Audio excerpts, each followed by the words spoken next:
Hoje então vamos conversar sobre o incrível O Pássaro Secreto da Marília Arnaud, vencedor do 5º prêmio Kindle, que eu li recentemente e eu fiquei muito impactada e eu queria muito comentar sobre as minhas impressões desse livro, porque eu sei que é um livro, de certa forma, polêmico, que causa ali algumas controvérsias. Tem gente que amou, tem gente que não gostou nem um pouco, mas uma coisa é certa, eu acho que não dá pra gente ficar impassível a esse livro. A gente vai ter alguma opinião e eu decidi gravar esse vídeo para compartilhar a minha.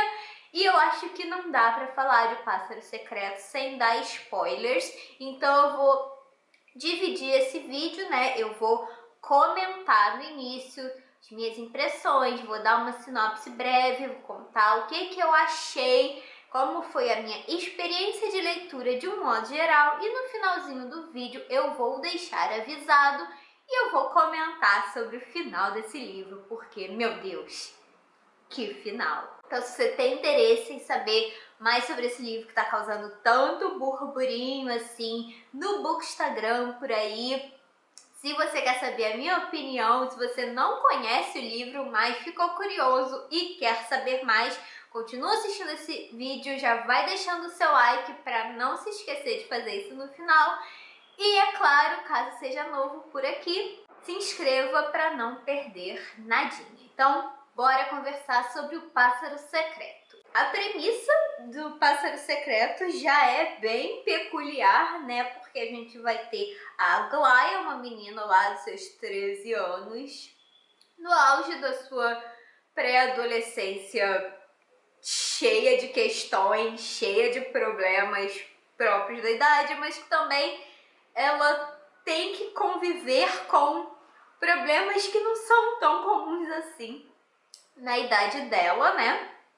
Então, quando a gente começa a ler o livro, a gente vê a Aglaia sendo mais ou menos uma menina normal. Ela mora com o pai e a mãe e mais 2 irmãos. Ela tem uma avó que não mora com eles, mas da qual ela gosta muito, tem uma relação muito boa e que ela é a queridinha, né? Tipo, a neta preferida dessa avó, enquanto os pais têm lá suas preferências pelos irmãos e não necessariamente a enchem tanto de mimos e agrados, mas a avó sim, a avó a mima muito, a paparica muito quando elas estão juntas, e basicamente vai ser a única fonte de carinho dessa menina, porque conforme a história avança, a gente vai perceber que essa família que parecia tão de comercial de margarina, né? A gente tem uma mãe que trabalha fora, super bem sucedida, super bem resolvida, a gente tem um pai artista, né? Que adora ler, tem sempre 1000 referências literárias, é muito culto. Mas a gente vai ver que essa família, na verdade, é bem disfuncional, né? Então o pai, ele é daqueles caras que não conseguem deixar o pintinho guardado dentro da calça, se é que você me entende. E é todo problemático também, as coisas têm que ser sempre do jeito dele. É aquele tipo de adulto que acha que as pessoas estão aí para servi-lo porque ele é a grande estrela e merece ser paparicado como tal. Então a gente vai ver que ele é, na verdade, um belo de um macho escroto. E a mãe, ela é completamente surtada, né? Então ela é super ciumenta, ela é aquela que faz barraco, quebra a casa toda, joga prato na parede, depois age como se nada tivesse acontecido. E essas crianças têm que viver nesse ambiente mega disfuncional, com essa família, né, completamente fora da caixinha. Além disso, a Aglaia, ela também tem que lidar com outros problemas que não ficam tão explícitos assim, mas que dá pra gente intuir, como, por exemplo, bullying no colégio, que ela sofre porque ela não é uma menina muito comum, né? Uma menina que age muito dentro das normas sociais, por assim dizer. Ela é diferente, ela tem gostos diferentes, ela é uma menina gorda, então ela sofre com gordofobia. E ela sofre com transtornos alimentares. A gente vê mais de uma vez isso sendo explicitado na narrativa de uma maneira assim bem crua. Então a gente vê que ela tem uma série de transtorninhos e isso só vai piorando conforme a narrativa avança. E em dado momento acontece uma coisa que vai mudar a vida da Aglaia para sempre, que é numa das escapadelas do pai dela. Isso não é spoiler, tá? Se não me engano tá na sinopse do livro. O pai dela, né, numa dessas escapadelas, ele tem uma filha que ficou em segredo por muitos anos. Só que essa menina mora em outro país e tal, ninguém sabe da existência dela, só que as pessoas, né, a mãe dela, a avó dela, que cuidavam dela, acabam falecendo e ela fica sem ninguém na vida. E o que ela tem que fazer? Isso mesmo, ela tem que voltar para o Brasil e ir morar com o pai, que é o pai da Aglaia, né? Então você imagina, a gente tem uma esposa super ciumenta, uma família disfuncional, um pai que é mega ausente porque ele só pensa no seu ego, nos seus trabalhos, nas suas leituras e não tá muito preocupado com a família, com os filhos e tal. Então a gente vê que esse caldeirão ele já tá fervendo e aí vem, né, essa menina, essa adolescente, ela é um pouco mais velha que a Aglaia, deve ter lá seus 16 anos talvez. Chega essa menina com uma bagagem cultural completamente diferente, que conhece um monte de coisa que a Aglaia não conhece, que já foi e já viu muitas coisas e muitos lugares e que parece ser uma pessoa tão interessante, tão bonita, tão inteligente. E enfim, a Aglaia começa a ficar com uma implicância absurda com essa menina e as coisas vão piorar porque todo mundo parece se apaixonar por essa menina. Ela é uma menina muito simpática, muito encantadora, muito educada e que, né, veio da França, já viu um monte de coisa que é super fetichizada no Brasil. Então todo mundo fica muito interessado nessa nova irmã que aparece. Todo mundo gosta muito dela, assim, de graça. A avó da Aglaia, que antes enchia a Aglaia de mimos e de presentes e de carinhos, ela começa, né, a dar muita atenção para essa menina e a Aglaia já fica puta da vida. E assim, dá pra gente entender, né, porque a menina tá órfã, sem ninguém. A única família que ela tem no mundo é essa família que ela nunca tinha conhecido. Tipo, ela não conhecia o próprio pai, ela não conhecia ninguém, tá em um país diferente, tá fora da cultura dela. Então, assim, a gente consegue entender o motivo dessa atenção exacerbada pra garota, para além do fato dela ser muito agradável, muito simpática, tal. Também tem a questão de que as pessoas queriam fazê-la se sentir em casa. Só que também dá pra entender o lado da Aglaia, que tipo, ela já tinha um monte de problemas, já tinha que lidar com um monte de coisa na vida dela, já vivia numa família completamente desequilibrada, sofrer bullying, transtornos alimentares, insatisfeita com a própria aparência. Ninguém realmente dava muita atenção pra ela, fora a avó. E do nada, ela vê tudo isso se desmoronar. E essa menina estranha, entre aspas, simplesmente se tornar o centro das atenções.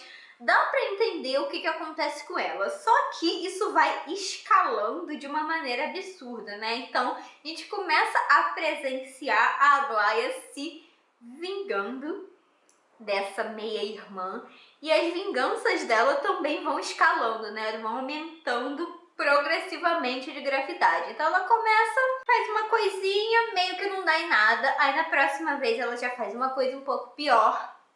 Aí já recebe uma punição, mas também não é nada de... E vai escalando mesmo, vai numa crescente e ela começa a fazer coisas muito perturbadoras e muito graves, principalmente se a gente considerar que ela é quase uma criança, né? Ela é uma adolescente e, gente, que mente que tá maquinando esses planos horrorosos, essas coisas assustadoras. Tem algumas coisas que ela faz que realmente são de embrulhar o estômago, sabe? Porque envolve, enfim, não vou falar o que é, mas envolve crueldades. E aí a gente vai nisso. E ela vai passando por várias coisas enquanto vai elaborando esses planos de vingança bem infantis, né? Meio, sei lá, parece picuinha às vezes, mas às vezes a gente também consegue entender o que está se passando por ela e eu não consegui deixar de ter empatia por ela em todos os momentos, mesmo quando ela estava fazendo coisas horrorosas. Não é que justificasse, não é que daí, vamos passar a mão na cabeça dela porque ela tá sofrendo, então tudo bem ela fazer isso. Não, ela fez realmente coisas horríveis, mas ainda assim a gente consegue entender de onde vem aquele ódio, de onde vem aquele desespero, de onde vem a motivação pra fazer essas coisas horríveis, sabe? Por que que ela tá fazendo aquilo? Enfim, é um livro muito perturbador nesse sentido, porque a gente, no meu caso pelo menos, eu ficava nessa dualidade de tipo, eu tô achando deploráveis as coisas que essa menina tá fazendo, eu tô ficando chocada com as coisas que ela tá maquinando e que ela tá executando, né, que ela não só planejava, mas ela de fato não tinha o menor pudor, ela ia e colocava os planos diabólicos dela em ação. Mas ao mesmo tempo que eu tô enojada com as coisas que ela faz, eu sinto empatia por ela, sabe? Eu me sinto sensibilizada pelo que ela tá passando, eu consigo me colocar no lugar dela, tipo, o que eu faria se tudo isso, né, pelo qual ela passou, eu estivesse passando, como seria a minha reação? E, gente, isso perturba muito a cabeça, porque a gente basicamente se coloca na mente de uma pessoa que é claramente perturbada, que ela claramente tem ali questões. Tanto que em dado momento, quando ela passa muito dos limites, mas assim, muito dos limites, ela acaba recebendo lá um cuidado médico, né? Ela é hospitalizada para tratar da cabeça, por assim dizer, e aí também vai ter toda uma questão de saúde mental e a maneira leviana como ela é tratada na nossa sociedade, vai ter um pouco essa discussão bem au passant. E aí, para além dessa história muito diferente, muito ousada de uma certa maneira, que a Marília Arnoult conta pra gente, ela também faz uso de uma forma, de uma linguagem muito interessante. O livro é extremamente bem escrito, ele tem uma linguagem meio poética, ele enfim, é belamente escrito. Ele é cheio de referências literárias que nem sempre são, assim, citadas nominalmente, então se você conhece muito que bem, senão você vai ter que pesquisar, porque ela não coloca, tipo, fontes bibliográficas das citações nem nada, mas quem já leu, quem conhece minimamente, vai capturar essas referências e vai deixar a leitura muito mais rica. Enfim, quem gosta muito de ler sempre se deleita quando vê esse tipo de coisa, esse tipo de metalinguagem. E o livro, ele é dividido, né? Capítulos pares e capítulos ímpares. Nos capítulos pares a gente vai ver a história da Aglaia efetivamente se desenrolando. Então a gente vai ver como era a vida dela antes da chegada dessa minha irmã. E aí a gente vai ver como que esse ambiente familiar vai se transformar com a chegada da menina e como que as coisas vão tomando uma gravidade, vão fugindo completamente do controle até chegar numa tragédia máxima que vai mudar totalmente o curso dos acontecimentos. Enquanto isso, nos capítulos ímpares, a gente tem uma narrativa que está acontecendo meio que em paralelo e meio que não diz muito o que está acontecendo, não situa muito o leitor no tempo e no espaço, então a gente fica, até chegar ao fim do livro, a gente vai ficar com aquela pulguinha atrás da orelha, que a gente consegue mais ou menos criar um mosaico na cabeça, criar ali, encaixando as pecinhas do que está acontecendo, para ter uma ideia do que está sendo narrado nos capítulos ímpares, mas isso só vai fazer total sentido quando a gente termina o livro. E quando a gente termina, eu quero dizer literalmente, sei lá, nas últimas páginas, nas últimas frases. E aí tudo vai fazer sentido e aí você vai querer fazer como eu fiz, de voltar e reler todos os capítulos ímpares para finalmente montar aquilo e ficar mais boquiaberto de como a Marília Arnoult foi perspicaz para contar essa história do jeito que ela contou. E meu Deus, que livro impactante! No final faz todo sentido e então eu não posso deixar de falar desse final controverso, polêmico. Então, alerta de spoiler, eu vou contar o final do livro. Se você não leu e pretende ler, tchau, deixa o teu like, vai ver outro vídeo, depois você volta aqui, depois que você tiver lido o livro pra gente discutir. Mas se você leu e quer conversar sobre o final, essa é a hora, porque, vamos lá, esse final é muito controverso e foi o motivo pelo qual eu terminei de ler o livro numa madrugada e eu achei que eu tinha odiado. A despeito de tudo que eu tinha amado do livro até então, eu cheguei no final e falei, não, isso é um absurdo, eu realmente detestei esse livro. Mas aí eu fui refletir sobre o livro, eu reli os capítulos ímpares e aí eu cheguei à conclusão de que não, foi brilhante e que eu realmente amei esse livro. Porque o que acontece, né? Do que eu tô falando? Como eu disse, os capítulos pares vão contar a história de uma maneira cronológica, de uma certa forma, então a gente vai ver como era antes da meia-irmã chegar, como que as coisas foram piorando, até chegar no ápice quando a Aglaia vê o crushzinho dela de adolescência ali no flagra, né? Num ato sexual com a meia-irmã dela, e que foi, assim, o maior ato de traição que ela podia presenciar na mentalidade dela.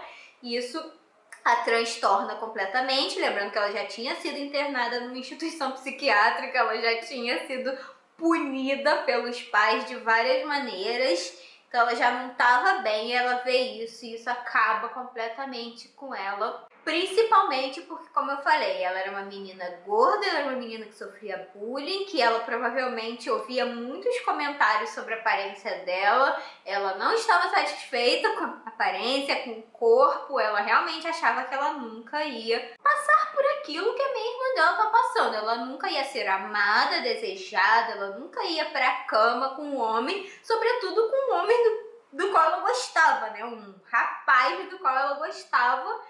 Então, tem esse problema já com a sexualidade dela que vai ficar muito latente e que vai chegar no seu ápice quando ela vê esse ato, quando ela pega os dois no flagra. E isso vai levar aos acontecimentos trágicos do final, que é quando ela basicamente paga um menino de rua para fazer sexo com ela. Por mais problemático que isso soe, só que, na verdade, ele descumpre esse acordo, né? Que, enfim, teoricamente o acordo era pra ele ir lá fazer sexo com ela como se fosse um garoto de programa.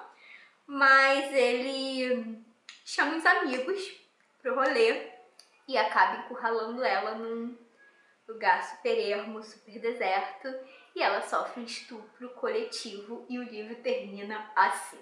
E a princípio eu fiquei muito chocada, porque a maneira como a Marília Arnaud colocou a narrativa parecia que esse estupro coletivo era uma espécie de redenção, de libertação. O que acontece? A Aglaia, ao longo da narrativa inteira, ela fala sobre esse pássaro secreto, sobre essa coisa misteriosa que ela tem dentro dela e que basicamente seria o que a motivava a cometer as maldades, as atrocidades que ela cometeu. E quando ela sofre essa violência, esse estupro, porque não só eles estupram ela repetidas vezes, o que já seria uma violência sem tamanho, uma brutalidade horrível, mas eles também agridem muito. Quando ela é encontrada depois desse estupro, a gente não sabe porque a narrativa dos capítulos pares termina quando ela está sendo estuprada, mas quando a gente relê os capítulos ímpares, a gente percebe que eles são narrados imediatamente após esse acontecimento. Então eles começam a ser narrados quando ela é encontrada e vai para o hospital, e aí a autora vai descrever como ela tá fisicamente. Não tinha espelho no hospital porque ela tava realmente toda arrebentada, com a cara muito machucada, toda cheia de, enfim, feridas e machucados horríveis, porque ela realmente foi tratada com muita brutalidade. Então não foi com muitas aspas, tá? Eu sei que estupro já seria a pior coisa que poderia acontecer com uma mulher, com uma menina, mas para além do estupro, teve uns requintes de crueldade extras, porque eles bateram muito nela, eles machucaram muito ela de todas as formas. Então, Soa muito chocante quando parece que esse estupro coletivo é uma espécie de redenção, é aquilo que liberta o pássaro secreto de dentro dela, que liberta essa coisa misteriosa que ela tinha dentro dela. Então, quando ela narra no final que, tipo, a coisa estava regozijando-se naquele momento, era o ápice de liberdade para ela, parece muito que ela tá romantizando, né, o estupro e que, nossa, o estupro como uma lição. Só que quando a gente relê os capítulos ímpares, fica bastante claro que não é isso que acontece, né? Não é que ela esteja romantizando o estupro sofrido, a violência sofrida.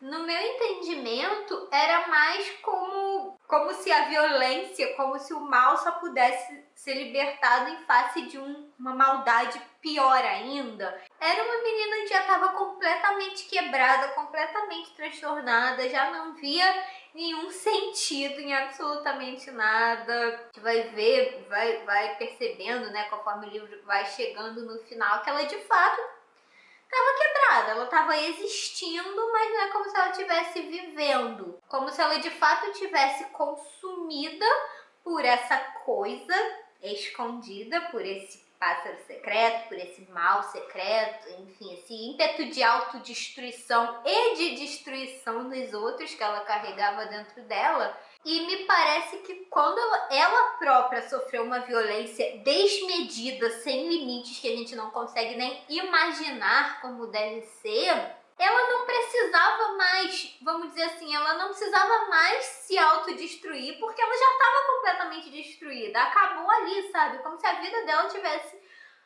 acabado ali e depois ela só ia no piloto automático pro resto da vida, que é um pouco o que acontece, né? A gente vai ver que nos capítulos ímpares ela recobra um pouco essa consciência e ela vai refletir um pouco sobre as coisas que estavam acontecendo, e aí essa ideia de romantização parece de fato absurda, porque não é o que acontece. Como eu falei, né, os capítulos ímpares, eles começam imediatamente após o estupro, imediatamente após a história principal, narrada nos capítulos pares, terminar, porque o livro de fato termina abruptamente, o último capítulo é muito abrupto, mas quando a gente relê os capítulos ímpares, a gente consegue entender melhor o que aconteceu depois e por que a gente pode considerar que a Aglaia ficou de fato destruída, quebrada pro resto da sua vida. A gente tem, como o livro não é exatamente narrado de uma maneira cronológica, a gente tem uns flash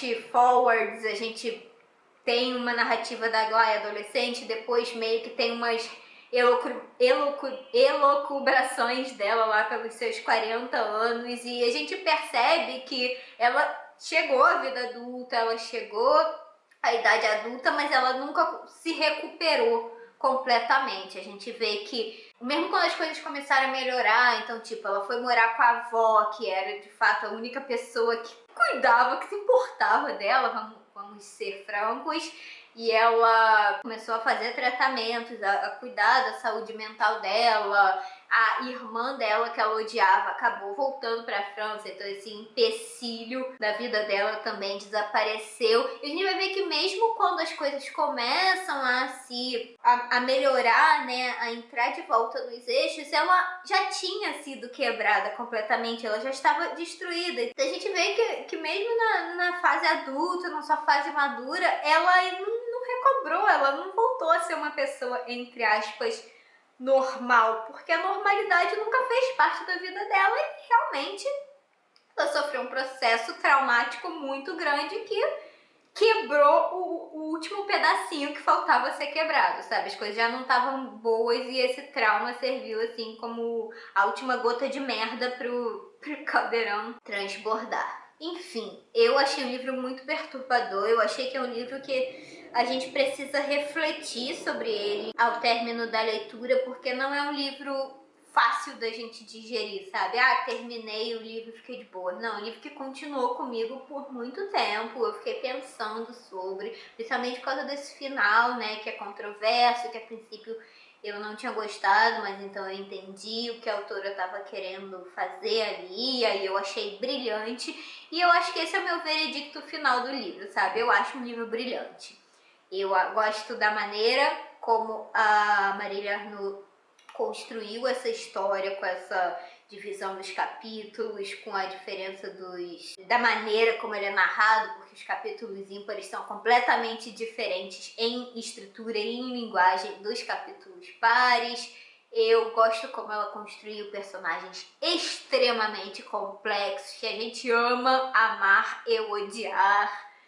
Eu gosto agora, refletindo sobre, eu gosto do final, eu acho o final muito cruel, muito impactante, mas ao mesmo tempo eu acho que a gente não tava esperando por isso, sabe? Não tem nada no restante da narrativa que faz a gente desconfiar do que vai acontecer, e eu gosto quando o livro termina assim, com uma coisa muito chocante, e depois não te explica mais nada, e você que lute pra fazer as conexões mentais e elaborar esse final na sua cabeça. Eu gosto que quando o autor não dá tudo mastigadinho pra gente. Então, realmente é um livro que eu considero brilhante, que eu considero extremamente bem escrito, cheio de referências literárias, personagens extremamente bem construídos e, principalmente, é uma coisa nova, é completamente diferente de qualquer outra coisa que eu tenha lido, sabe? Então eu acho que só essa originalidade, essa ousadia, essa coragem da autora já merece muitos pontos. A Marília Arnaud é uma autora em que eu vou ficar de olho com toda certeza. Eu quero ler mais coisas, eu sei que ela tem outros livros publicados e eu vou atrás disso, porque eu fiquei positivamente surpresa com o Pássaro Secreto. Eu li a versão e-book que está disponível no Kindle Unlimited, mas eu sei que a Tag Livros fez uma edição comemorativa que deu de presente para os associados, então existe essa versão física e ele vai sair, se não me engano, pela Record. Então, dentro em breve teremos aí versão comercial física de O Pássaro Secreto, e eu espero que essa história chegue a mais gente. Eu não preciso nem dizer, né, que esse livro é cheio de gatilhos para violência, transtornos alimentares, estupro, violência física, violência contra animais, transtornos mentais, tem gatilho para tudo. Então vai com muito cuidado se esses temas são sensíveis para você, mas de qualquer maneira é um livro que eu gostei muito de ter lido. Eu gosto de leituras que me tiram da minha zona de conforto como leitora e que me balançam, sabe? Que causam alguma coisa dentro de mim, que não me deixam ficar tipo, ah, ok, terminei esse livro, vida que segue, eu vou pegar o próximo. Eu gosto de ter que ficar remoendo o livro quando ele me incomoda, e eu acho que a Marília Arnaud fez isso de uma maneira magnífica. Então é isso que eu tinha para dizer sobre O Pássaro Secreto. Eu espero muito que você tenha gostado desse vídeo. Se você gostou, não se esquece de deixar seu like e de se inscrever no canal para não perder os vídeos novos. Se você já leu esse livro, conta pra mim nos comentários o que você achou, o que você acha desse final, mas antes você coloca bem grande escrito spoiler para não estragar a experiência de leitura de ninguém. Mas vamos conversar, porque eu acho que esse é o tipo de livro que ganha muito quando a gente conversa sobre ele. Agora eu vou ficando por aqui, muito obrigada pela companhia e a gente se vê no próximo vídeo. Tchau, tchau!